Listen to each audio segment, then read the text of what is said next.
ዘሪቱ ተመልሳ መለሰች። እኔ በደረስኩበት ልክ ለራሴ ህይወት ለተራረመድኩት እርምጃ ላጠፋው ጥፋት ኃላፊነት የወሰድኩት እንደዛ። ሙዚቃ በራሱ ነውር አይደለም፣ ጥበብ ነው፣ መንገድ ነው። በዛ መልካም ነገር ማስተላለፍ ይቻላል፣ መጥፎ ነገር ማስተላለፍ ይቻላል በራሱ ማለት ነው። ከልጅነት እስከ ልጁነት በሚለው መጽሐፉ አንድ ገጽ ላይ በሰፈረው ሐሳብ አንድ ሰሞን በማህበራዊ ሚዲያው በእጅጉ ያነጋገረችው ዘሪቱ ከበደ ዝምታዋን ሰብራለች። ያቺ በርካቶችን ከጥግ እስከ ጥግ አነቃንቃ ቅብብሎሽ የታየባት ሐሳብ ዘሪቱ በመጽሐፍ ውስጥ ከብዙ ወንዶች ጋር ተኝቻለሁ በሚል አስፍራለች በሚል ነበር። ይህ ጉዳይ ከአንድ አቅጣጫ ተነስቶ ከዚያም በስፋት ተጋግሎና በርካቶችም ተቀባብለውት በታየበት ወቅት ዘሪቱ የሰጠችው አንዳች ምላሽ አልነበረም።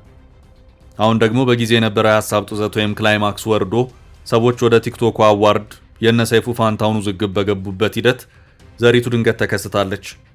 ከደራሲ እንዳለጌታ ጋር ነገረ መጽሐፍ በተባለ ፕሮግራም ላይ ዘሪቱ ብቅ በማለት ማብራሪያዋን ሰጥታለች። ዘሪቱ በዚሁ ቆይታዋ ከመጽሐፏ ተቀንጭቦ አንድ ሰሞን መነጋገሪያ ከሆነው ሐሳብ በተጨማሪ በሌሎች የህይወት አካሄዶችና ስለ ህይወት ያላትን እይታ ጭምር ሰፋ አድርጋ ያጋራችበት ሁኔታም ጭምር ታይቷል። ከሙዚቃው እስከ ፊልም ኢንዱስትሪ በርከት ያሉ ስራዎችን ያበረከተችው ዘሪቱ አሁን ደግሞ የህይወት አካሄድ በዚህ አቅጣጫ ነው ስትል አስታውቃለች። በጀመረችው የመንፈሳዊ መንገድ ላይ በወጣ ገባ ሂደት ውስጥ ናት በሚል በተደጋጋሚ የሚነሳውን ጥያቄን በተመለከተ ዘሪቱ ሁሉንም የቀደመ ፋይል ዘግታ ሙሉ አካሄዷን በመንፈሳዊ መስመር ብቻ ያደረገች መሆኑንም ጭምር ተናግራለች። ነገሩን ከአዲሱ ከልጅነት እስከ ልጁነት መጽሐፏ ጋር በተያያዘ አንድ ሰሞን አዋራ ስላስነሳው ሐሳብ ዙሪያን መልሰው በዚሁ ፕሮግራም ላይ አጠር ያለ ቆይታን ያደረገችው ዘሪቱ ከበደ በእርግጥም በዚሁ ከልጅነት እስከ ልጁነት በተባለው መጽሐፏ ውስጥ ይሄው የአንድ ሰሞን መነጋገሪያ ሆነው ከብዙ ወንዶች ጋር ተኝቻለሁ የሚለው ሐሳብ በመኖር አለመኖሩም ላይ ጭምር ማብራሪያዋን ሰጥታበታለች። በጊዜው ይሄው አዋራ ሲነሳ ዘሪቱ በማህበራዊ ሚዲያ በስፋት የተጋራውን ይህንኑ ከብዙ ወንዶች ጋር ተኝቻለሁ የሚለውን ሐሳብ ብላለች። የለም ያልተጻፈ አታንበው አላለችም የሚሉት ጉዳዮች በራሳቸው በብዙና በስፋትም ሲያከራክር ታይቷል። በነቃፊና ደጋፊ ጎራዎች የነበሩት የወቅቱ ንትርኮች ግን በራሷ በዘሪቱ በኩል ምላሽን ያገኙበት ሁኔታ ታይቷል። በጊዜው በነበረው ውዝግብ በማህበራዊ ሚዲያ የሚባለው ሐሳብ ፈጽሞ መጽሐፉ ላይ የለም፣ የፈጠራ ወሬ ነው ሲሉ የነበሩ ሰዎች የነበሩ መሆኑ የሚታወስ ነው። በሌላ ጎራ ያሉት ሌሎች ደግሞ ሐሳቡ መጽሐፉ ላይ አለ፣ ግን ደግሞ ማህበራዊ ሚዲያው ላይ በሚራገበው ደረጃ ከብዙ ወንዶች ጋር ተኝቻለሁ በሚል ቀጥተኛ አገላለጽ የተቀመጠ ግን አይደለም በማለትም ጥብቅናቸውን ለዘሪቱ ያደረጉም ነበሩ። ከዚህ ውጪም በዚህ መልኩ ቢጻፍስ ባይጻፍስ ያለፈ ህይወት እስከሆነ ድረስ ምን ያነታርካል? እናንተ ፈራጆ ናችሁ፣ ሌሎች ላይ ድንጋይ የምትወረውሩት እኮ ስንት የጓራ ገመና ያላችሁ ናችሁ በማለትም ጭምር ሂሳዊ የመከራከሪያ ሐሳባቸውን ሲያቀርቡም የነበሩ ነበሩ። ሆኖም ዘሪቱ የሁሉም ጎራ ንትርክ ፋይል ከተዘጋ በኋላ ብቅ ብላለች። የሁሉ ጎራ ለይቶ የመነታረኩ ጉዳይ አሁን አብቅቷል። ይኸው የአንድ ሰሞን መነጋገሪያ የነበረው አጀንዳ አሁን አየር ሁሉ ጸጥ ረጭ ብሏል። በጸጥታው መሃል ደግሞ ነገሩም ወዲህ ነው በማለትም በዚህ ጉዳይ ሰፋ ያለ ማብራሪያ ለመስጠት ዘሪቱ ተከስታለች። ገንብቶ በማስረከብ የሚታወቀው ዳኮር ሪል ስቴት በመሃል አዲስ አበባ ጀሞ 1 ግንባታቸው 90% እንዲሁም 40% የደረሱ ቤቶችን በ10% ቅድመ ክፍያ ብቻ ለሽያጭ አቀረበ። በአንድ ወለል ላይ 3 አባወራ ብቻ በቂ የሆነ የመኪና ማቆሚያ ከሰፊ አረንጓዴ ስፍራ ጋር አቀረበላችሁ። ባለ 1 መኝታ 80 ካሬ፣ ባለ 2 መኝታ 110 ካሬ እና 118 ካሬ፣ ባለ 3 መኝታ 135 ካሬ 70/30 የባንክ ብድር አመቻችቶ ከ623 ሺህ ብር ቅድመ ክፍያ ጀምሮ የመኖሪያ ቤቶችን ለሽያጭ አቀረበ። ለበለጠ መረጃ በ0911 057674 0933 21 9065 ይደውሉ። ዳኮር ሪል ስቴት በልዩነት የተገነባ። ዘሪቱ ከእንዳለጌታ ጋር በነበራት ቆይታ በተለያዩ ጉዳዮች ላይ ጥያቄዎች ተነስተውላት ማብራሪያዎች ሰጥታለች። በተመሳሳይ መልኩ አንድ ሰሞን መነጋገሪያ በነበረው በዚሁ ከብዙ ወንዶች ጋር ተኝቻለሁ በሚለው ዙሪያም እውነታዊቱ ጋር እንደሆነ በራሷ አንደበት ሰፋ ያለ ማብራሪያ የሰጠችበት ሁኔታ ታይቷል። ጠያቂው እንዳለጌታ ጥያቄውን ያነሳው ከመጽሐፉ አርታዮች ወይም ኤዲተሮች አንጻር ነው።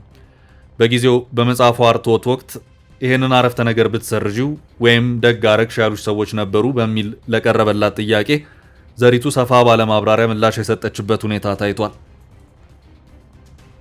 በጊዜው ህዝብ እጅ ከመግባቱ በፊት ጽሑፉን ባነበቡት ሰዎች የተሰጣትን አስተያየት በተመለከተ የዘሪቱ ምላሽ የነበረው በሁለቱም አቅጣጫ ሁለቱንም ያሉ ነበሩ።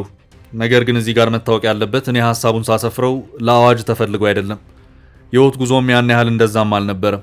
ሰው ሆነን በምንመላለስበት ሂደት ውስጥና መንፈሳዊነትን ህይወት ባደረግንበት ህይወት እንኳን ሳይቀር ፈተና ውስጥ የምንታገል ነን። እኔም ይህንን ሐሳብ ያጋራሁት በታገልኩበት ህይወት ውስጥ ኃላፊነትን ለመውሰድ ስለፈለግኩ ነው።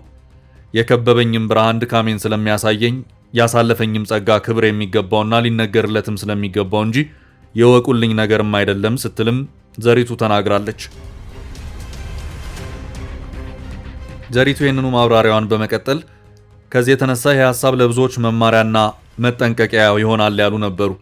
በተጨማሪም ከዚሁ በተቃራኒ ሳሱልኝም ሰዎች ጭምር ነበሩ። ይሄ ነገር እንደዚህ ተዘርግፎ ይቅርና በግምትም በሐሰትም ብዙ ይባላል፣ እንዴት ነው ነገሩ ያዋጣል ወይ በማለትም ጭምር የጠየቁኝ ሰዎች ነበሩ። ግን ደግሞ እኔ ከአምላኬና ከራሴ ህሊና ጋር ባለኝ ንግግር የተወሰነ ውሳኔ ነው። በዚህም በጣም ደስተኛ ነኝ ስትል ዘሪቱ ማብራሪያዋን ሰጥታለች። የዘሪቱን ማብራሪያ ተከትሎ ጠያቂውም ተጨማሪ ጥያቄ አስከተለ። ጥያቄውም በዚያ መጽሐፍ ላይ ሰዎች ሲረባረቡ የታዩት እዚያች ገጽ ላይ ነው። አንዳንድ ሰዎች ቤተሰብ አለ፣ ብዙ ነገር አለ፣ መጽሐፍ አልነበረባትም ይላሉ።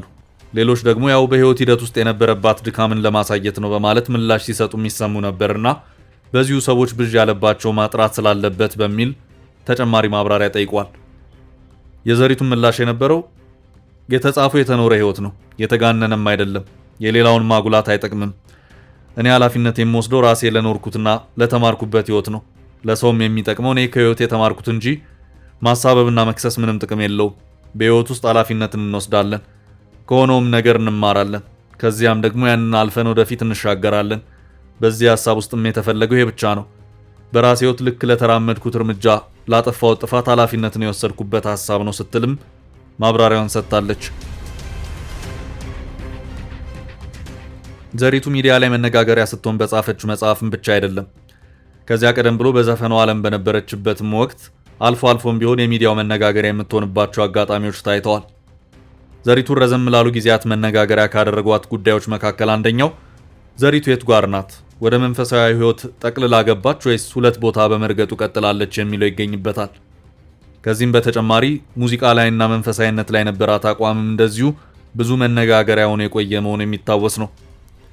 ከዚሁ ጋር በተያያዘም ሚዲያ ላይ መነጋገሪያ በምትሆኝበት ሰዓት የምትቋቋሚው እንዴት ነው በሚል ለተነሳላት ጥያቄ ዘሪቱ የሰጠችው መልስ በመተው የሚል ሆኖ ነው የታየው።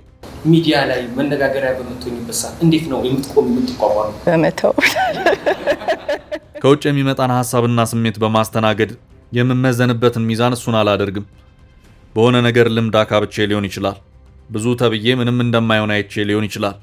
ነገሮችን የማደርገው በእግዚአብሔር ዳኝነትና ልቤ ውስጥ ባለ እርግጠኝነት ነው። ከዚያ በኋላ የሚኖረውን የትኛውንም ምላሽ የምተወው ለባለቤቱ ነው። ጩኸትን ሁሉ ግን አላስተናግድም። የሚሰጡትን አስተያየቶች እመዝናለሁ። አስተያየቶቹ ልክ ከሆኑም አርባቸዋለሁ።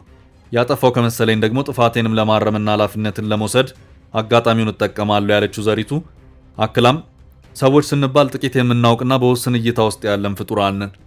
ወደ ራሳቸው ውስጥ ከማየት ይልቅ ወደ ውጭ ማየት የሚቀናቸው ሰዎች ሊኖሩ ይችላሉ። ይሄ አንዱ የሰው ድካም ነው። እናም የምንኖረውም በዚህ ሁሉ ድካም ውስጥ ነው። ይህም በመሆኑ እኔ የራሴን የህይወት ጉዞ የዳኝነት መለኪያ ከዚሁ ጋር ያያያዝኩበት ሁኔታ የለም ስትልም ተናግራለች። ከዚያም ለዘሪቱ ከተመልካች አንድ ጥያቄ ተወረወረ።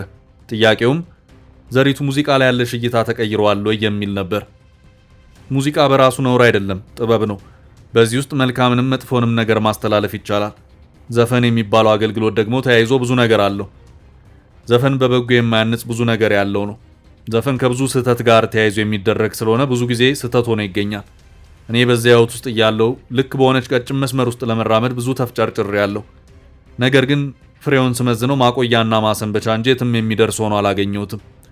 ዘፈንን በተመለከተ በእምነቱ ዓለም እኔ ከምረዳው በእጅጉ በጣም የራቀ ነው። እኔም ማገልገል የምፈልገው በዚያ ማህበረሰብ መሃል ነው። እኔም ቁም ነገር ብዬ ያዝኩት እግዚአብሔርንና መንፈሳዊ ህይወቴን ነው። ትግሉ የበለጠ እስከ መሰለኝ ድረስ በትግሉ ቆይቻለሁ። ስለዚህ በዚያ ማህበረሰብ መረዳት ውስጥ መገዛት ግድ ይሆንብኛል።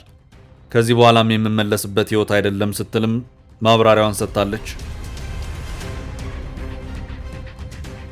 ቀደም ባሉት ጊዜያት በዘፈን ስራዎቿ የምትታወቀው ዘሪቱ ከበደ በአሁኑ ሰዓት ከዘፈኑ ዓለም በመውጣት በፕሮቴስታንት ሃይማኖት ውስጥ ስትሆን በቅርቡም ማጽናናትህ የተሰኘ የመዝሙር አልበምን የለቀቀች መሆኑ የሚታወስ ነው። ከሙዚቃ ጋር በተያያዘ ዘሪቱ ለመጀመሪያ ጊዜ በህዝብ አይን ውስጥ የገባችው እስኪ መላበሉ የሀገር ልጆች ሁሉ በሚል ከኤችአይቪ ጋር በተያያዘ በጋራ የተሰራ አብረ ዝማሪ ሙዚቃ ነው። ወቅቱም 1990ዎቹ ላይ እንደነበር የሚታወስ ነው። ዘሪቱ በዘፈን ስራዎቿ የሰራችው ዘሪቱ በሚል ስያሜ አንድ አልበም ብቻ ሲሆን በተለያዩ ጊዜያት ግን በርከት ያሉ ነጠላ ዜማዎችን በመልቀቅ ለህዝብ ጆሮ አድርሳለች። ነጠላ ዜማዎቿም ለየት ያሉ ሆነው ይታያሉ። ዘሪቱ በነጠላ ዜማዎቿ የራሷን የህይወት አካሄዶች፣ ስሜቶቿንና የህይወት ፍልስፍናዎቿንም የገለጸችባቸው ናቸው ሊባሉ የሚችሉም ናቸው። ከእነዚሁ ነጠላ ዜማዎቿ መካከልም ሰይፍህን አንሳ፣ አርቴፊሻል፣ ውሸታም፣ አዝማሪ ነኝ የሚሉት ይገኙበታል። ዘሪቱ ከሙዚቃ ስራዎቿን በተጨማሪ በፊልም ስራዎችም ስትሳተፍ ቆይታለች። ቀሚስ የለበስኩለት የራሷ ድርሰት የሆነ ፊልም ሲሆን ከዚህ ውጪም መባና ታዛ በተባሉና በሌሎች ሰዎች ፊልሞች ላይም በትወና ሰርታለች። ወደ መንፈሳዊ ዓለም ጠቅልላ ከገባች በኋላ ደግሞ አንድ የመዝሙር ዓለምን እንደዚሁም አንድ በራሷ ህይወት ላይ የሚያጠነጥን መጽሐፍን ለህትመት አብቅታለች።